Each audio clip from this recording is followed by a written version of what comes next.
130তম মন কি বাত অনুষ্ঠান প্রধানমন্ত্রী নরেন্দ্র মোদীজি প্রতি মাসের শেষ সপ্তাহে সারা দেশবাসী সহ বিশ্ববাসীর কাছে ভারতবর্ষের অগ্রগতি, ভারতবর্ষে কীভাবে চলবে আগামী দিন এবং যে সকল ব্যক্তি রাষ্ট্র গঠনে বিভিন্নভাবে সহযোগী মনোভাবে কাজ করছেন এবং তাদের পারদর্শিতা, তাদের দূরদর্শিতা এবং তাদের যে নতুন চিন্তাভাবনাকে সবার সামনে তুলে ধরেন, যাতে অন্যরা উৎসাহিত হয় এবং এই কাজে আত্মনিয়োগ করে।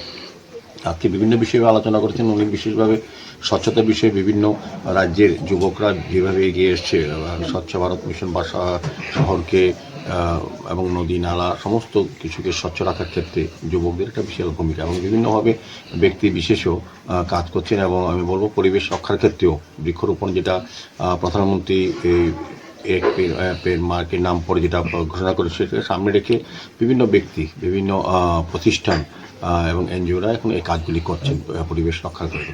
ধন্যবাদ জানিয়েছেন এবং আমাদের কালচারটাকে সারা বিশ্বে, শুধু ভারতবর্ষের বাইরে, বিশেষ করে মালয়েশিয়ার উনি দেখিয়েছেন যে আমাদের যে পরম্পরা, যে ঐতিহ্য বা সংস্কৃতিকে তুলে ধরার জন্য শাড়ি পরে মহিলারা যেভাবে বেশি সংখ্যায় তারা অনুষ্ঠান করছেন, এতে খুব খুশি হয়েছেন। এবং এখানে একটা কালচারাল টিম হয়েছে মালয়েশিয়া ইন্ডিয়া যুগ্মভাবে, সেটাকে ডেভেলপ করা হচ্ছে এবং তামিল ভাষা বা তামিল সংস্কৃতিকে তুলে ধরার জন্য সারা বিশ্বে যেভাবে প্রসার হচ্ছে, তিনি ধন্যবাদ জানিয়েছেন। উনিও চাইছেন যে তামিল ভাষাকে যাতে সবাই করে এবং তামিলের ভাষার সঙ্গে যাতে সবাই যুক্ত হয়ে যায়, তো এটা বলেছেন। এবং প্রজাতন্ত্র দিবস উপলক্ষে উনি আগাম শুভেচ্ছা জানাচ্ছেন দেশবাসীকে।